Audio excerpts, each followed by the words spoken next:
and welcome to Viva Enthusiast. Hope everyone's okay. So I want to shout out a big welcome to all my cigar aficionados, my cigarians, my cigar connoisseurs, and of course my enthusiasts. Welcome to the first review on the channel. So obviously if you saw the previous episodes, we had a introduction episode, and then we had an extended series on taboo subjects. As you can see today, I'm in my Moroccan attire. I have quite a few of these, sort of like 3/4 length, this one, and I have a top and custom made couple lengths. Reason being, today is the first day of Eid al-Adha, so I want to say a big Eid Mubarak to all my brothers and sisters out there all over the world celebrating Eid, and especially those in Palestine.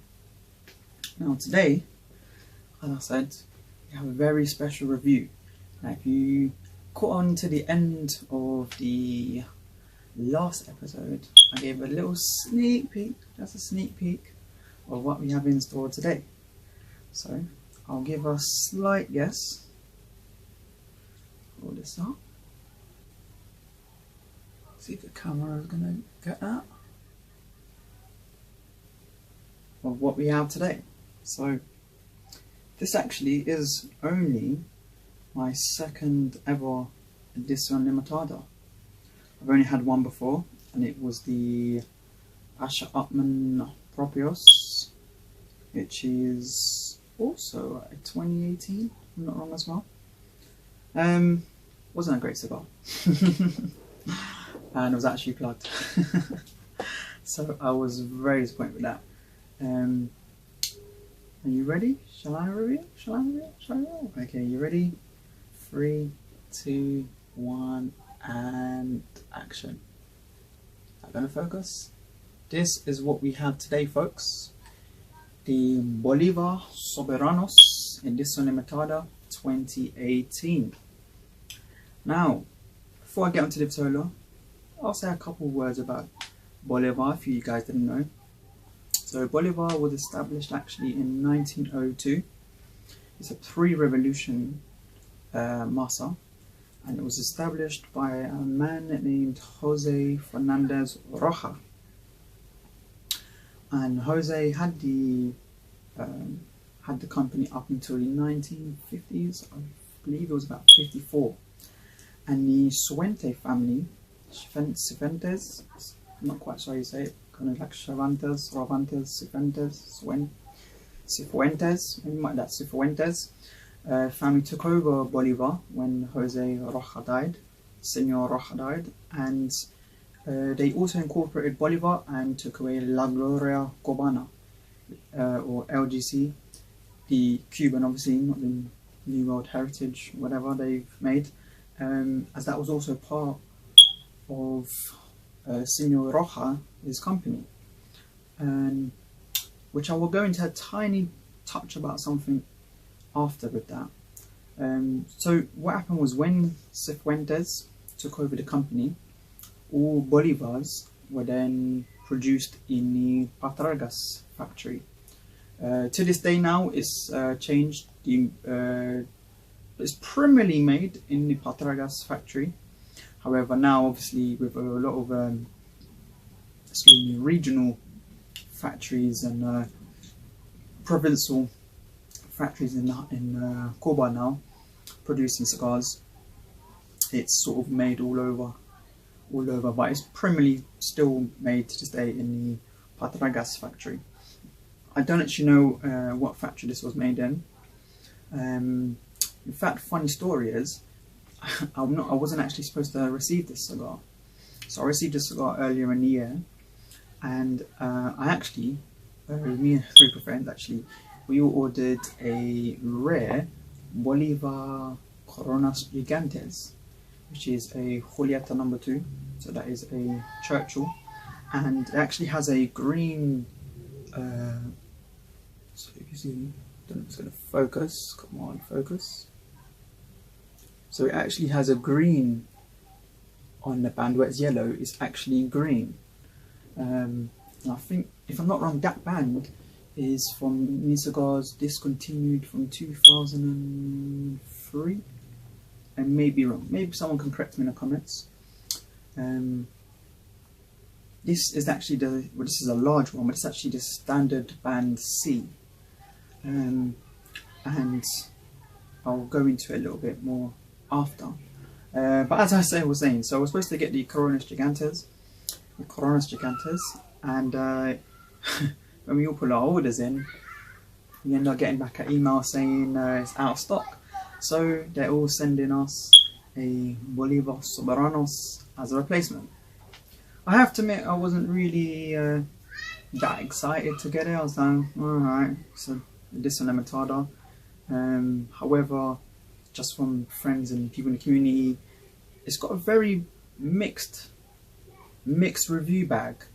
A lot of people's got a mixed review. Some people don't like it. A few of my friends have had it and sort of one of them didn't like it. One of them, I'm gonna have to shout you out, Alf. Traded 2 of these for a Behike. He had a Behike 52. It was a 2020 edition last year in March, for the March batch, and he took 2, didn't like one, and well, he kind of smoked it right off the truck. Really, he was like a couple of days from receiving it, didn't like it, and he smoked one of these, and yeah, he traded with another one of our guys for 2 of these for the other Behike. Absolute bonkers guy, but you know, that is Alf. So a little bit about this now, vitola. This is actually a Duke. It's actually there's only ever second Edición Limitada produced in the Duke. So the actual factory cigar name is Soberanos, which is what it's called.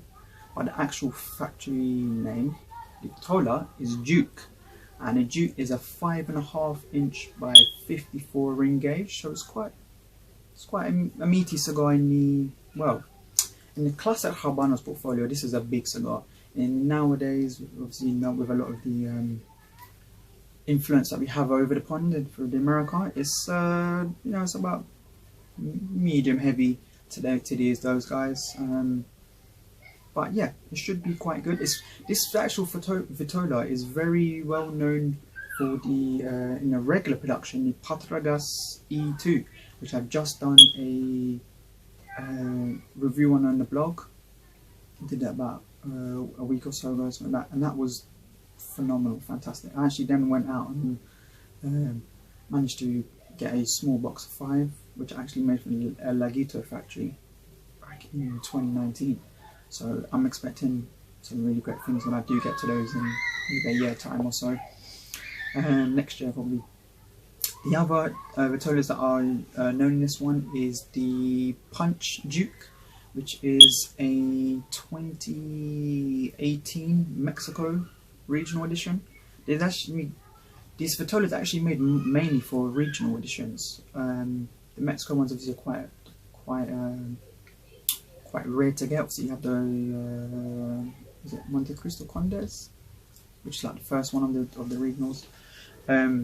So yeah, you've got the Quai d'Orsay Francia, you have the Punch Duke, and oh yes, the other limitada is the Romeo and Julieta Duke, and that was 2008, I think, or maybe 2009. Correct me if I'm wrong.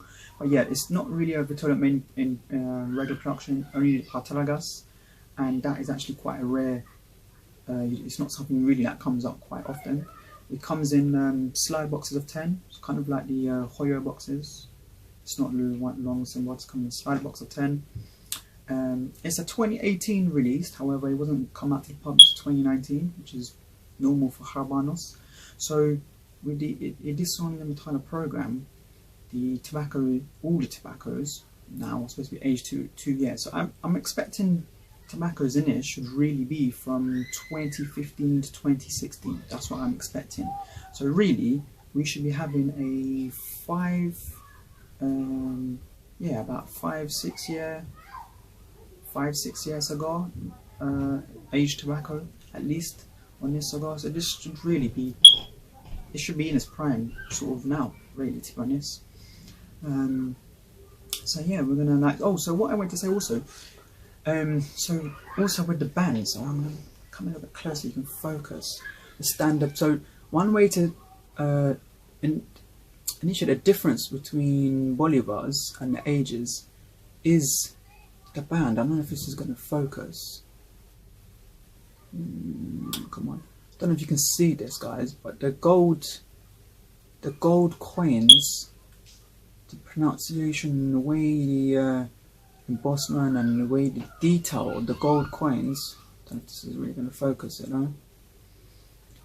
Nah, I don't think it's going to focus. Put it like that. Oh, there it is. Yeah. So if you can see the gold coin on my finger is, as it goes through the range of A, B, C, D, it gets a lot more detailed and more pronounced on the band, and that's how you can tell the difference of ages with the bolivars. Now what I wanted to say was, as I said, the Cifuente family also took over La Gloria Cubana, and if you noticed, I always thought when I saw La Gloria Cubana that the band was very similar to a Bolivar. Now I've actually got here the Britannicas. Again, done a blog review on this. Good head-to-head will be coming up very soon on this as well, so watch out. And if you look to the side, come on, focus for me, you'll see the gold coins and the embossment as well. So what you see as well, this is going to focus on the top line, you will see these little lines. Those embossments are what you'll see range from a different standard A, B, C class of bands. So as you can see, yeah, the La Gloria Cubana are very, very identical, pretty much the same except from the face to the Bolivar, and that is due to Roja and Cifuente taking on the family, taking on the company together. So we're going to light this up and we're going to see how it is. Just have a little smell first. It smells very tobacco. It's got a very like a medium dark cacao note, a slight touch of espresso bean,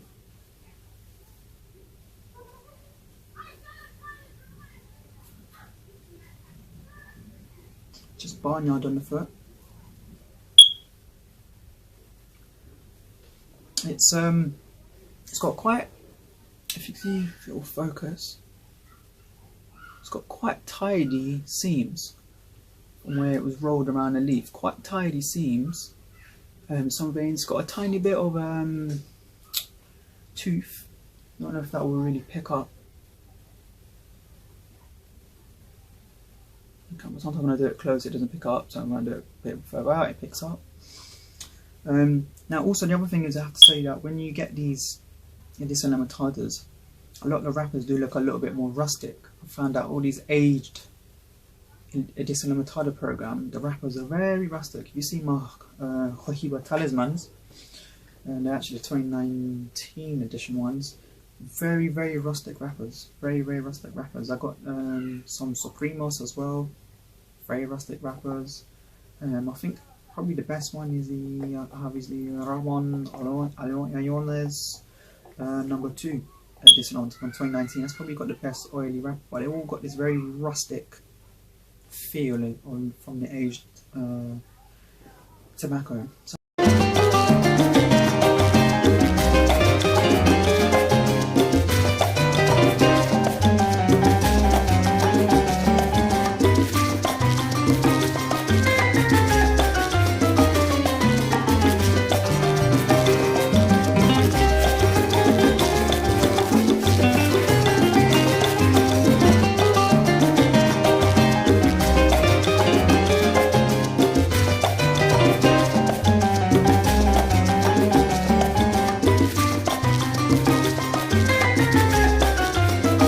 see how this goes.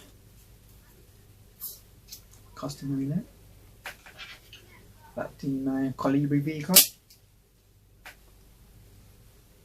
It's not a tight, it's a bit untidy finish on on the cap, I have to say. It's not really the best looking thing. And I'm going to light it with one of my best ones that I actually love to light with, a flint. I kind of was one, but I thought it was a bit thick, so I broke it in two.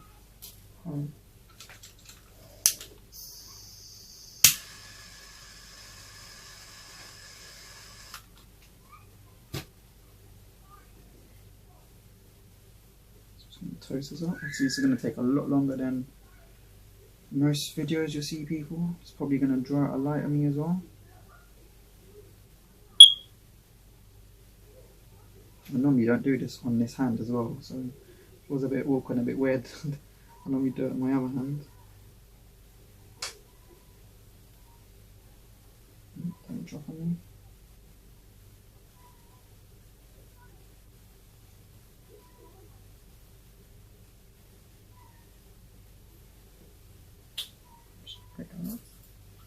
Only thing with these, when you do it with splits, if it doesn't already have that made end, because you can get the ones that's already made for that end, you kind of have to keep it alight a little bit different. Well, see how that just, see how it just folded and just, you see how, what I mean? Got a royal cook on it.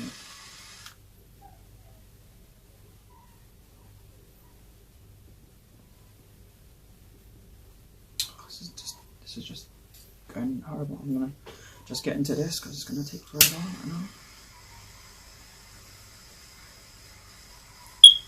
It's got a very nice char because I've just done it with the. So I've done it just with that flint. It's got a very nice charred little like circle. Can't really see. It's just charred quite nicely actually. Quite nicely.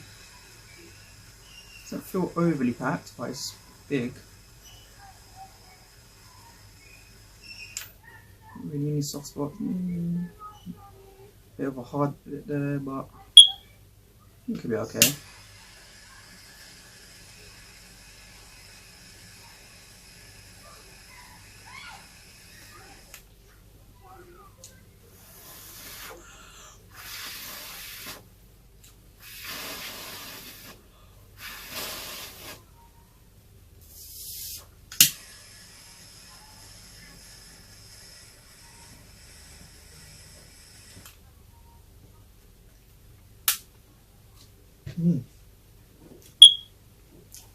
Incredibly toasty. It's got a little nick now. Maybe correct after one. Yeah. Use fresh water out. Let's let me just quick check a couple puffs of this in the third and yeah, how it goes.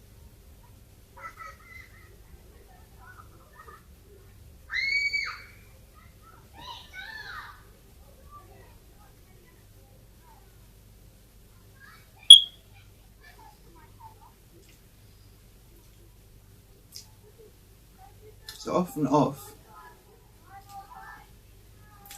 it's toasty,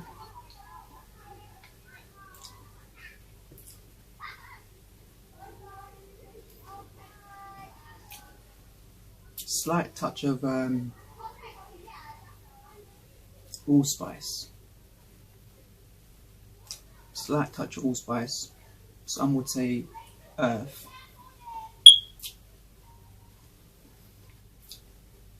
Just a dash of white pepper.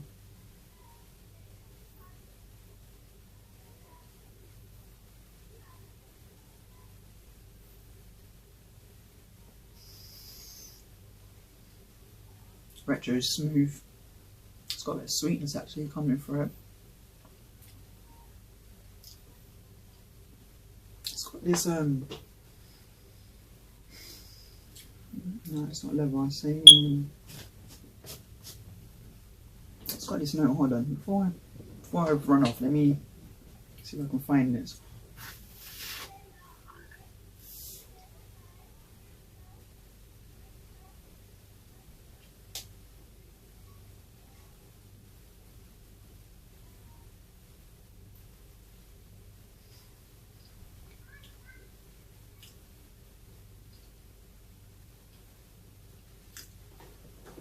I've never really had Nutella, so I can't really say it's Nutella, but it's got this. It's like toast, and then it's got some chocolate spread. What's the one? Goo. Yeah, that's the one. Have you ever tried goo? It's got that chocolate kind of spread. It's like a smoothie, milky, but it's not milky. It's a bit more of a dark kind of cacao. It's okay. It's okay. Let me take one more puff and let you guys know.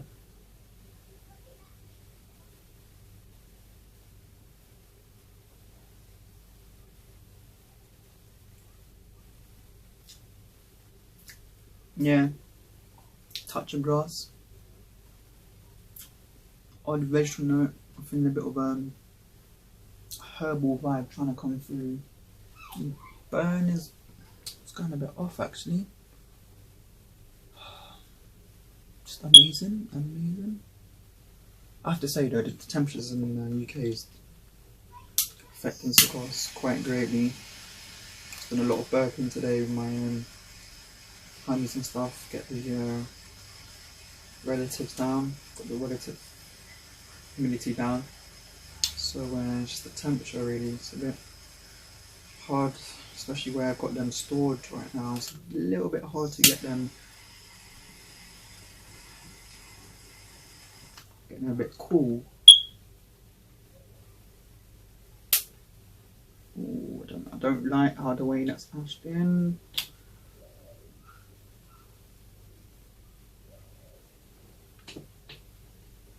Draw is good. I wouldn't say it's necessarily smooth. It's got like this kind of.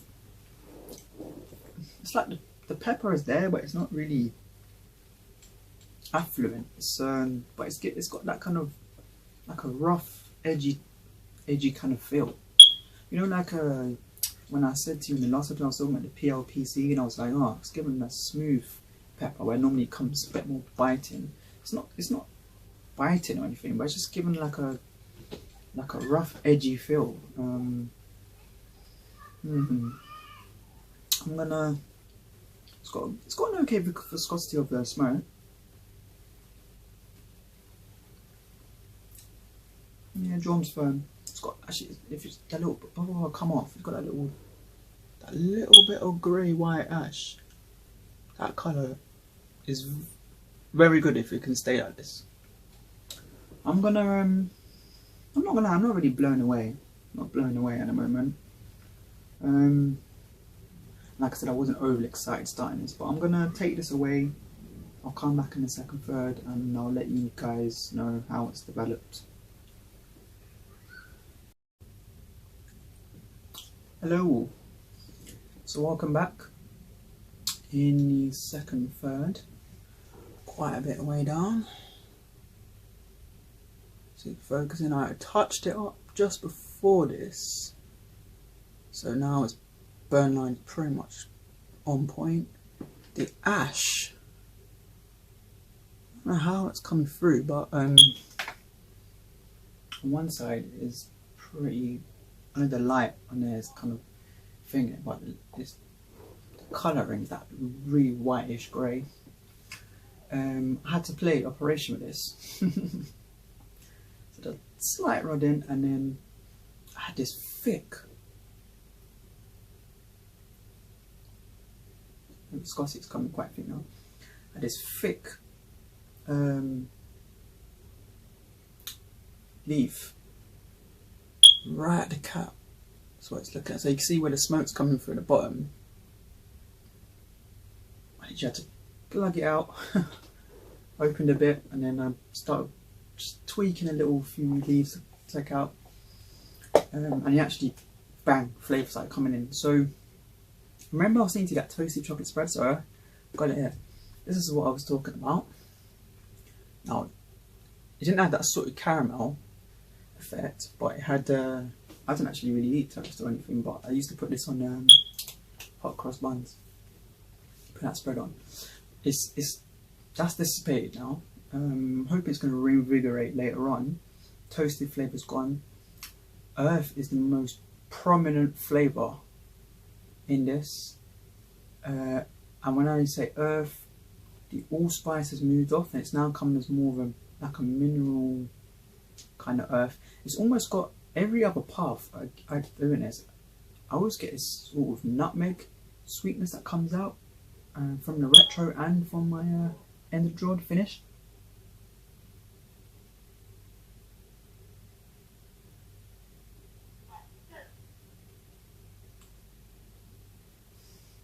Got a lovely nice premium smoke now. Good thick viscosity, which it wasn't happening before. So I started playing Tree Surgeon. And it's okay. Black pepper. Got some white pepper that's coming in there. It's ground black pepper. Ground black pepper I'm getting. And then the white pepper. It's gonna sound a bit crazy now. But it reminds me a lot like the PLPC. And this is why I was really raving about the PLPC, because a lot of times when I have that, obviously it's got that Cuban twang, that Cuban pepper flavour profile. When I smoke the PLPC and I get that peppery earth, and the way it amalgamates all together and it comes in your mouth, and I smoke this, I'm like, this is PLPC. It's Cuban twang, but that flavour is really prominent I get in the PLPCs. And that's why sometimes when you see in reviews in the blog, or if I come in the vlog and I say, oh, it tastes like PLPC, this is why I rate PLPC so high. I should really start rating it because people are going to start buying it. Price is going to hike up. But this is why I rate it so highly, because, you know, it's a really, like I said, cheap cigar for what it is. Great long filler, and the flavour profile from what you get now, I've had from big cigars at my first of all, Coronas Especiales, Cohiba. Yes, granted, I only had it about a month or two. I think it was about a month from delivery, and I was basically smoking PLPC. But it's okay. It's okay. We're gonna go to up to about the band or the limitada. I'll come back around there, give you a quick update, and then I'll give you my numbers for it. So yeah, catch you guys in a bit. Viva.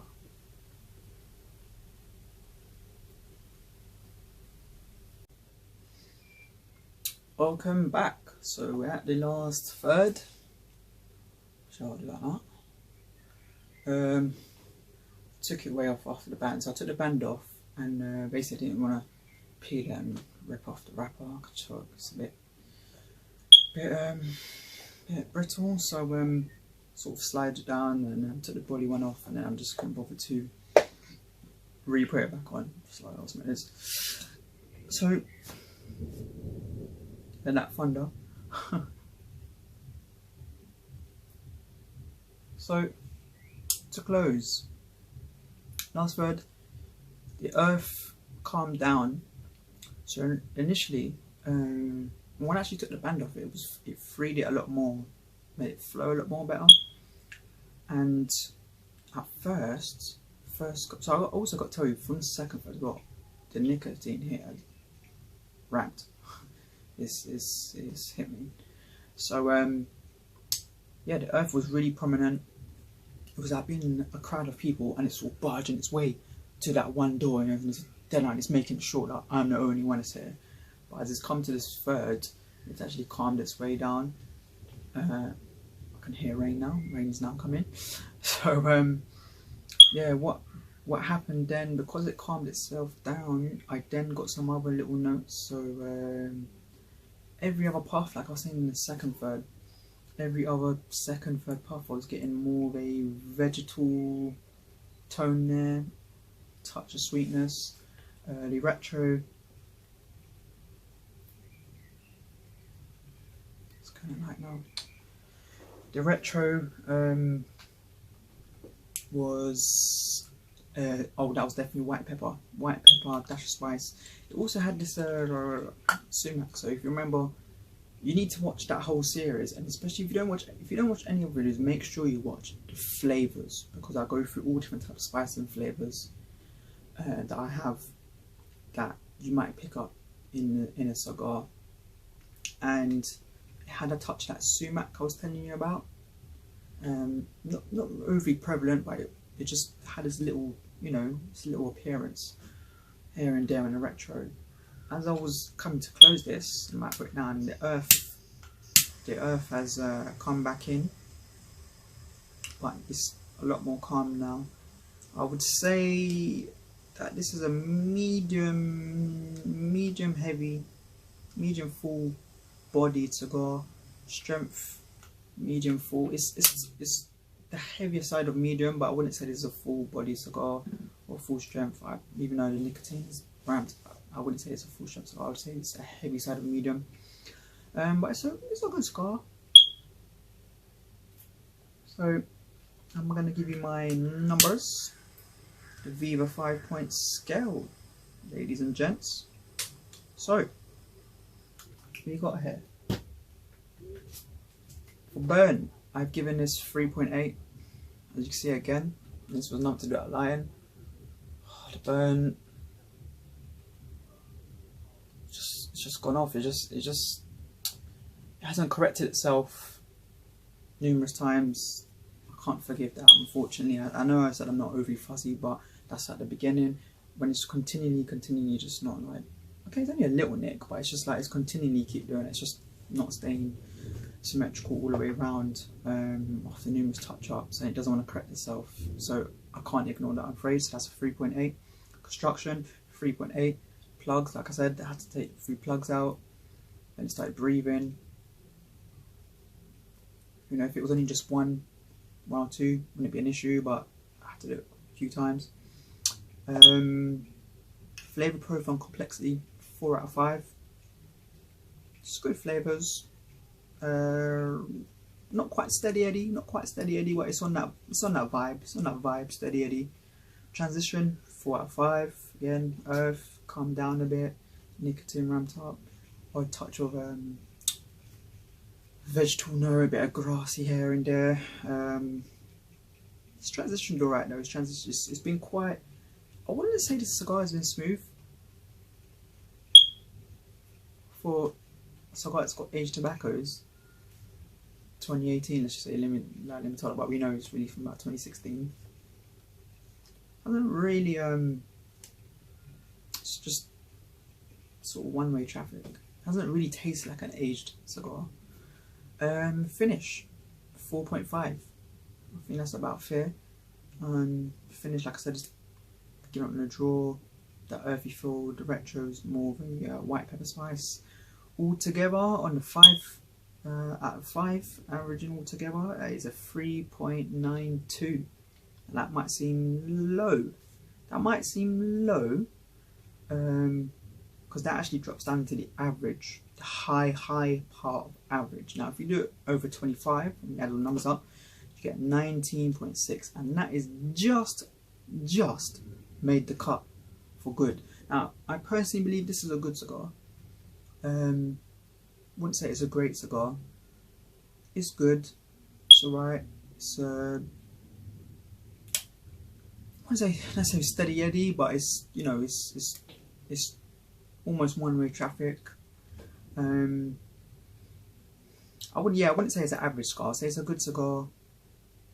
Fortunately, it hasn't really. It just sort of underwhelmed me. It hasn't really punched me what I was expecting for something of a Edición Limitada and aged tobaccos and so forth. Good cigar. The score's gone down because the burning construction. If the burning construction was a 4 to a 4.3, if it just didn't have those couple little issues, it would have ramped up, and this would have easily gone. This would have been a 4.0 something or 4.1 and a 20 point something out of 25 cigar. So yeah, so this is the end of the first episode on the reviews of the Bolívar Soberanos Edición Limitada 2018, and I hope you've enjoyed being on the journey today. Thanks from us and my friends here, and I just hope you continue to stay on with us. And like I said, this will also be on the blog, also a bit more comprehensive, detailed, but pretty much everything that I've said here. So yeah, guys, just please like, share, subscribe, and welcome to Viva Enthusiasts.